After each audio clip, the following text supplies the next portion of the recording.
Morning students, आज का हमारा विषय है अलंकार। जैसा कि आप सब जानते हैं, अलंकार शब्द की उत्पत्ति क्री धातु में अलम उपसर्ग और धन्य प्रत्यय लगने से हुई है। अलंकार शब्द का जो साधारण अर्थ है वह है आभूषण या गहना, सजावट। जिस प्रकार से एक स्त्री अपने सौंदर्य में वृद्धि करने के लिए अनेक प्रकार के आभूषणों का प्रयोग करती है, उसी प्रकार से एक कवि अपने काव्य में चमत्कार उत्पन्न करने के लिए अनेक प्रकार के अलंकारों का प्रयोग करते हैं। अगर हम अलंकार को एक परिभाषा के अंदर बांधना चाहें तो जहाँ काव्य में शब्दों और अर्थों के कारण चमत्कार उत्पन्न होता है उसे अलंकार कहते हैं। जो अलंकार है इनका प्रयोग कवि काव्य में सौंदर्य उत्पन्न करने के लिए करता है, किसी नई चीज़ के लिए नहीं, किसी वस्तु के लिए नहीं। अर्थात उसका काव्य एक छंदबद्ध रचना के अंदर किस प्रकार से बांधा जा सकता है, इस चीज़ को पर्टिकुलर करने के लिए एक कवि अपने काव्य के अंदर अलंकारों का प्रयोग करता है। साधारण रूप से जो अलंकार है वो 3 प्रकार के होते हैं: शब्दालंकार, अर्थालंकार और उभयालंकार। शब्दालंकार जहाँ काव्य में शब्दों के कारण चमत्कार उत्पन्न होता है उसे शब्दालंकार कहते हैं। इसके अंतर्गत अनुप्रास, यमक, सलेश और पुनरुक्ति प्रकाश अलंकार आते हैं। यहाँ एक शब्द विशेष की आवृत्ति होती है और शब्द विशेष के अर्थ के कारण काव्य में चमत्कार उत्पन्न होता है, इसलिए इसे शब्दालंकार कहा जाता है। दूसरा है अर्थालंकार। जहाँ काव्य में अर्थ के कारण चमत्कार उत्पन्न होता है वहाँ अर्थालंकार होता है। जैसे उपमा, यमक, उत्प्रेक्षा, अतिशयोक्ति, अन्योक्ति और मानवीकरण। यहाँ इन अलंकारों के अंदर काव्य में अर्थ के कारण चमत्कार उत्पन्न होता है, इसलिए इनको अर्थालंकार कहते हैं। जैसे शब्द में शब्द के कारण और अर्थ में अर्थ के कारण चमत्कार उत्पन्न होता है। उसके बाद तीसरा हमारा अलंकार है उभयालंकार। जहाँ काव्य में शब्द और अर्थ दोनों का मिश्रित रूप होता है और शब्द और अर्थ दोनों के कारण ही चमत्कार उत्पन्न होता है, वहाँ उभयालंकार होता है। जैसे पुनरुक्ति प्रकाश अलंकार, यहाँ शब्द का भी महत्व होता है और अर्थ का भी महत्व होता है। अर्थात उभयालंकार के अंदर शब्द और अर्थ दोनों के कारण चमत्कार उत्पन्न होता है, इसलिए इसे उभयालंकार कहते हैं। जिस प्रकार से सबसे पहला हमारा है अनुप्रास अलंकार। जहाँ काव्य में एक ही वर्ण की आवृत्ति एक से अधिक बार हो वहाँ अनुप्रास अलंकार होता है।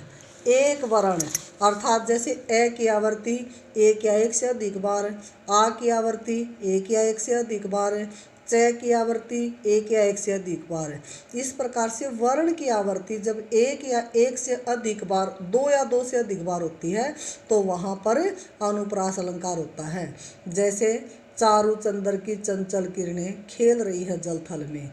चारु चंद्र च की आवृत्ति और चारु चंद्र की चंचल किरणें, चारु चंद्र च चंचल च की आवृत्ति 2 से अधिक बार हुई है, इसलिए यहाँ पर अनुप्रास अलंकार होता है।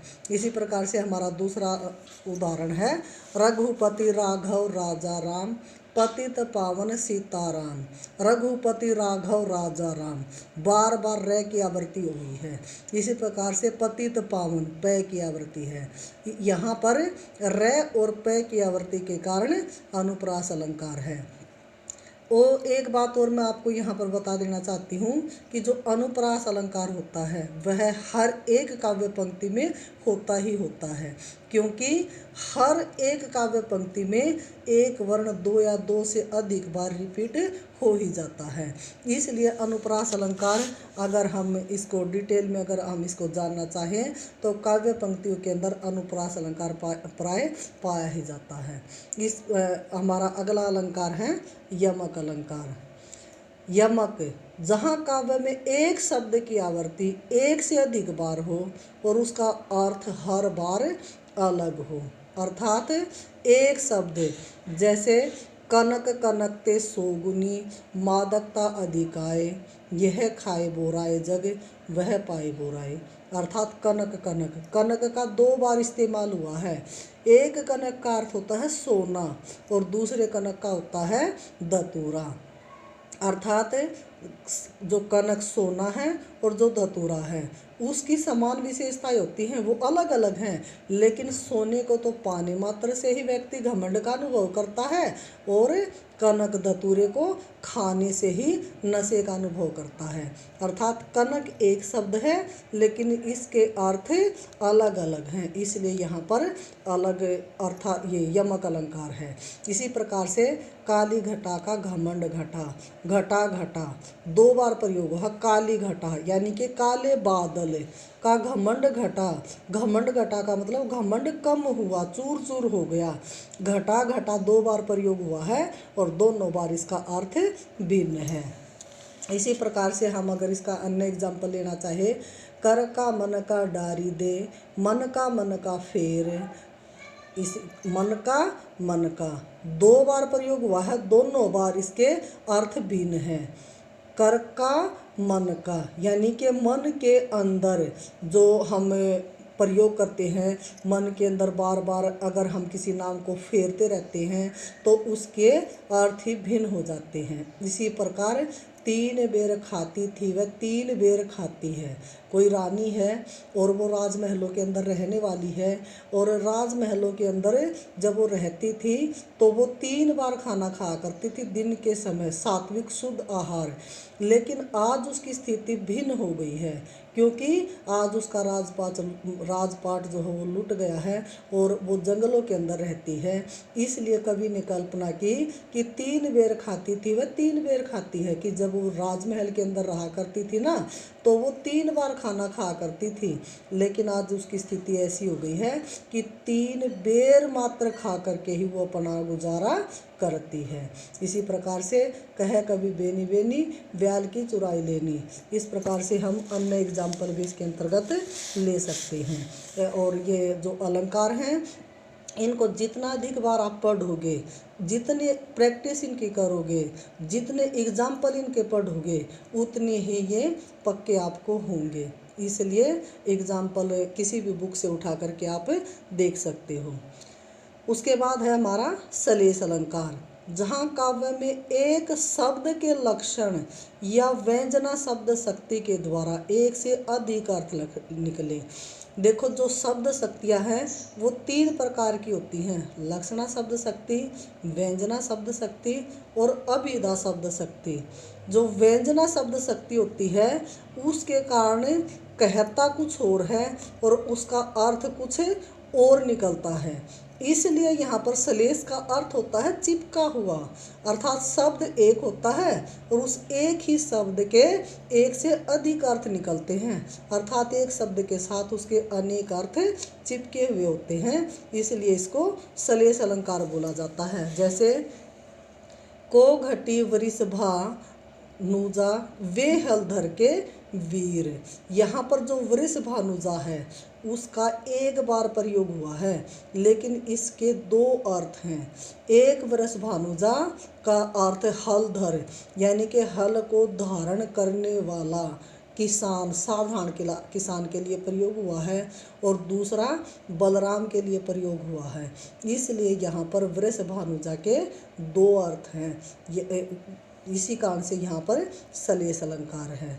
इसका एक अन्य एग्जाम्पल है, रहीमन पानी राखिए बिन पानी सब सूने, पानी गए न उभरे मोती मानस चोन।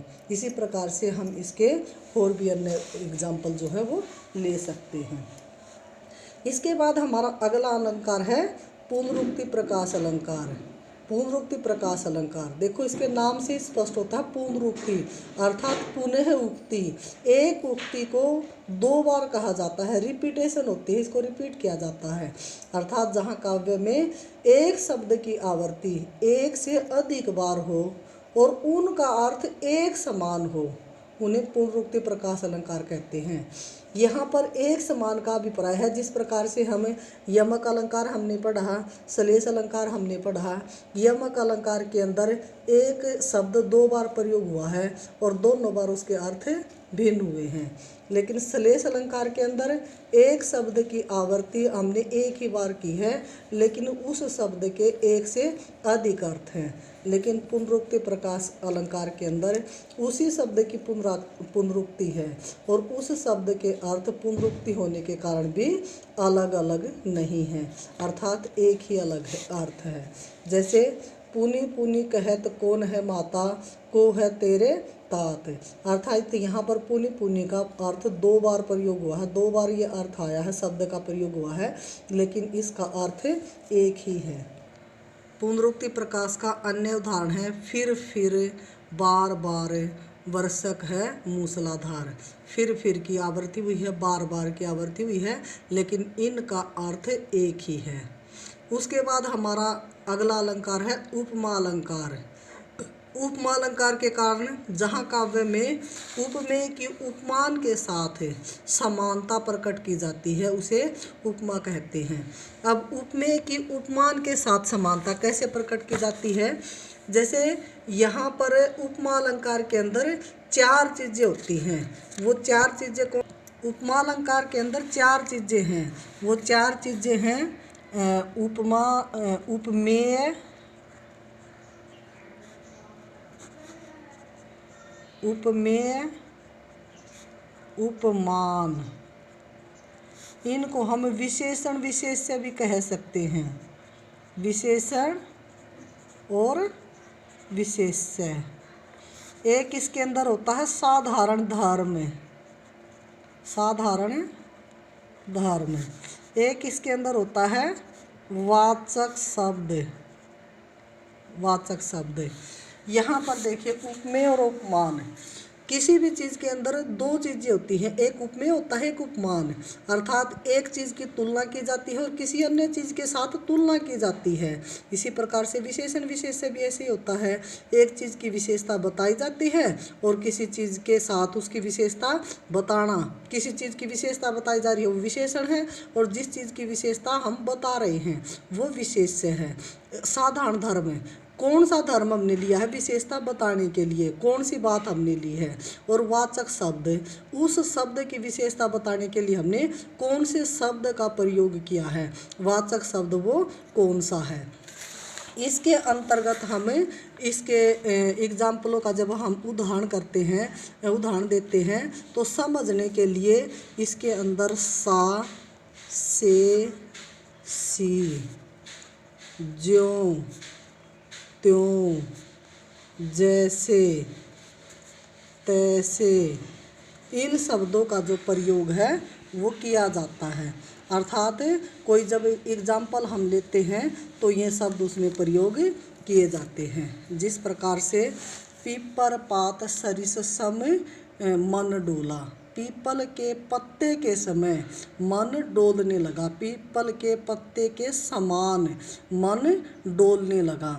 अब पीपल के पत्ते के समान तुलना की है मन की, और शब्द इस्तेमाल हुआ समानता बताने के लिए सरिस, समान।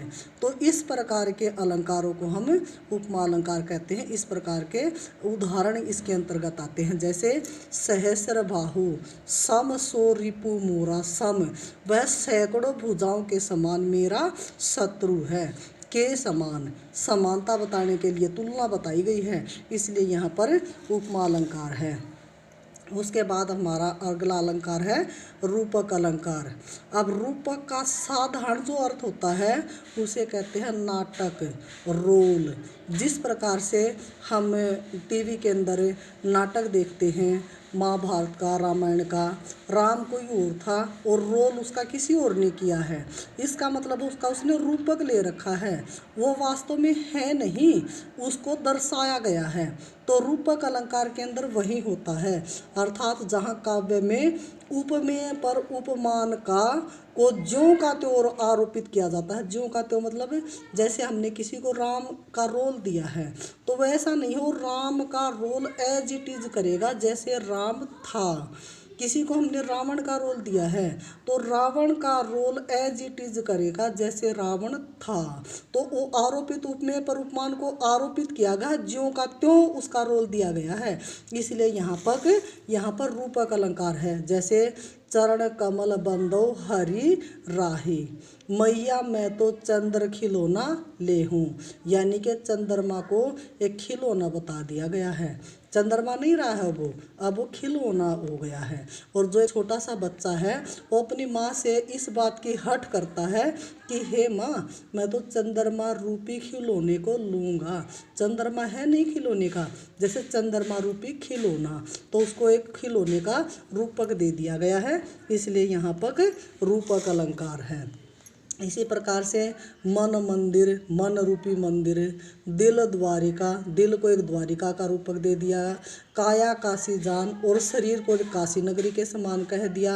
10वां देहुरा सम का तायो ज्योति पिछाल, जो 10वां द्वार है उसको बताया है एक ज्योति के समान, यानी कि 10वें द्वार के जब हमें दर्शन हो जाते हैं तो उस मोह माया से हम छूट जाते हैं। इस प्रकार से रूपक अलंकार हमारा हुआ कंप्लीट। उसके बाद है हमारा उत्प्रेक्षा अलंकार। उत्प्रेक्षा अलंकार में जहाँ काव्य में उपमेय पर उपमान की संभावना प्रकट की जाती है, संभावना, जैसे रस्सी को देख करके हमने सांप मान लिया कि रस्सी सांप है नहीं, संभावना कर ली, हम डर गए, एकदम देखते ही हमारे मुंह से चीख निकली, मानो रस्सी हो, जानो, इसमें इन शब्दों का प्रयोग किया जाता है पहचान के लिए, मानो, मनु, जानो, जनू, अर्थात वे चीज़ है नहीं, संभावना हम प्रकट करते हैं। जैसे लंबा होता ताड़ का वृक्ष जाता, मानो व्योम को छूना चाहता, ताड़ का पेड़ है वो इतना लंबा हो गया है, ऐसा प्रतीत होता है मानो वो आसमान को छूना चाहता है। इसी प्रकार से परमावती सब सखी बुलाई, फूलवारी सभी चली आई, परमावती को एक सखी को बुलाया गया है और ऐसी प्रतीत होती है मानो एक फूलवारी ही वहाँ पर चल करके आ गई हो, अर्थात वो उतनी सुंदर है, उसकी सुंदरता का पर आरोप लगाया गया है, अर्थात उसमें संभावना प्रकट की गई है एक उपवन होने की, उपवन है नहीं, इसलिए यहाँ पर उत्प्रेक्षा अलंकार है। उसके बाद है हमारा अतिशयोक्ति अलंकार। अब अतिशयोक्ति अलंकार कहाँ पर होता है, देखो नाम से ही पता चल रहा है, अति प्लस में सयोक्ति, अर्थात जहाँ पर बड़ा चढ़ा करके तुलना की जाती है वो काम होना संभव नहीं होता, बल्कि फिर भी वो करते हुए दिखाया जाता है, अर्थात जहाँ काव्य में उपमेय का बड़ा चढ़ाकर वर्णन किया जाए और जिससे लोक मर्यादा लीन रहे वहाँ अतिशयोक्ति अलंकार होता है। लोक मर्यादा का यहाँ पर उल्लंघन करते हुए दिखाया जाता है। जैसे एग्जाम्पल हम लेते हैं, देख लो साकेत नगरी यही है जो स्वर्ग को छूना चाहती है, अर्थात एक साकेत नगरी है, उसके अंदर मकान इतने ऊंचे ऊंचे बने हुए हैं, वो ऐसा लगता है मानो वो स्वर्ग को जा करके मिल गई हो, मिलना चाहती हो, मिली नहीं है, बल्कि वहाँ पर बड़ा चढ़ा करके उसका वर्णन किया गया है। हनुमान की पूंछ में लग न पाई आगी, लंका शीघ्र जल गई, गए निशाचर भागी। अब देखो हनुमान की पूंछ में आग भी नहीं लगी थी, उस आग लगने से पहले ही लंका नगरी पूरी जल गई और राक्षस भाग गए। कैसा संभव हो सकता है कि आग लगने से पहले ही संपूर्ण नगरी जल जाए, लेकिन फिर भी इसके अंदर अतिशयोक्ति की गई है, मानव मर्यादा का उल्लंघन किया गया है। जैसे पन्ना ही तिथि पाइये जो घर के चहु पास, नित्य प्रति पुत्र ही रहे आनंद और उचास, यानी कि इनके अंदर मानव मर्यादा का उल्लंघन किया गया है, इसलिए यहाँ पर अतिशयोक्ति अलंकार कहते हैं इसे। उसके बाद हमारा अलंकार है अन्योक्ति अलंकार। जहाँ काव्य में अप्रस्तुत को प्रस्तुत करके दिखाया जाए, वह अन्योक्ति अलंकार होता है। अप्रस्तुत मतलब जिस प्रकार से हम कहते हैं मैं अपने लिए प्रयोग करती हूँ और दूसरे के लिए प्रयोग करती हूँ तुम, और किसी अन्य के लिए प्रयोग किया मैंने वे, अर्थात वो उपस्थित नहीं है लेकिन उसको दिखाया गया है। जैसे मान लिया मोहन स्कूल गया है, अब मोहन यहाँ उपस्थित नहीं है, उसको हमने अन्य के माध्यम से प्रयोग किया है। अन्योक्ति अलंकार वहाँ होता है जहाँ काव्य में वो चीज़ प्रस्तुत है नहीं, अप्रस्तुत है, लेकिन उसको प्रस्तुत करके दिखाया जाता है, वहाँ अन्योक्ति अलंकार होता है। जैसे माली आवत देख कर कलियाँ करे पुकार, फूली फूली चुन लिए कल हमारी बार। जो माली है जब वो बगीचे के अंदर आता है तो उस बगीचे के अंदर आते हुए देखकर वहाँ पर कलियाँ जो है वो खिली हुई हैं और वही पुकार करती हैं अपने मन के अंदर कि जो फूल चुकी थी फूली फूली चुन लिए, जो खिल चुके थे उनको तो चुन लिया गया है, तोड़ लिया गया है, और कल हमारी बार, और कल हमारी बारी आने वाली है। इसलिए यहाँ पर उपस्थित नहीं है वो कलियाँ, उन्होंने पुकार की है माली से कि कल हमारी बारी आने वाली है, इसलिए यहाँ पर अन्योक्ति अलंकार है। उसके बाद हमारा अलंकार है मानवीकरण अलंकार। मानवीकरण अलंकार के कारण जो जड़ प्रकृति की चीज़ें हैं उन जड़ प्रकृति की चीज़ों को मनुष्य के समान क्रियाएं करते हुए दिखाया जाता है, इसलिए वहाँ पर मानवीकरण अलंकार होता है। अर्थात जहाँ काव्य में जड़ प्रकृति पर मानवीय क्रियाएं आरोपित की जाए वहाँ मानवीकरण अलंकार होता है। जैसे शरद आया पुलों पर पार करता हुआ, पुलों को पार करता हुआ अपनी नई चमकीली साइकिल पर जोर जोर से घंटी बजाते हुए, अर्थात जो शरद ऋतु है उसका आगमन हो गया है और वो पुल को पार करता हुआ आ गया है और वो साइकिल पर सवार है और ज़ोर ज़ोर से घंटी बजा रहा है, अर्थात अपने आने की जो दस्तक है ना वो दे रहा है। अब देखो शरद ऋतु है, शरद ऋतु क्या कभी चल कर के आ सकता है, क्या कभी वो घंटी बजा सकता है, लेकिन उस शरद ऋतु के आगमन को मनुष्य के समान क्रियाएं करते हुए दिखाया गया है, इसलिए यहाँ पर मानवीकरण अलंकार होता है। इसी प्रकार से एक अन्य उदाहरण है, पास ही है एक पोखर किनारे पड़े हैं दो चार पत्थर, जाने प्यास कब बुझेगी। देखो पास में एक पोखर है, एक तालाब है और तालाब के किनारे पर पत्थर छोटे छोटे दो चार पत्थर पड़े हुए हैं और वो पत्थर पानी के अंदर डूबे हुए हैं, लेकिन फिर भी ऐसा लगता है मानो उनकी प्यास बुझ ही नहीं रही है। पता नहीं, कभी ये कल्पना करता है कि पता नहीं इन पत्थरों की प्यास कब बुझेगी। अर्थात पत्थर आपको सभी को पता है निर्जीव चीज़ें हैं और पत्थर कभी पानी नहीं पीते, लेकिन उन पत्थरों को मनुष्य के समान क्रियाएं करते हुए दिखाया गया है। ऐसा लगता है मानो कोई मनुष्य पानी पी रहा है और वो पानी लगातार पीते जा रहा है और उसकी प्यास बुझ ही नहीं रही है, इसलिए यहाँ पर उन पत्थरों को मनुष्य के समान क्रियाएं करते हुए दिखाया।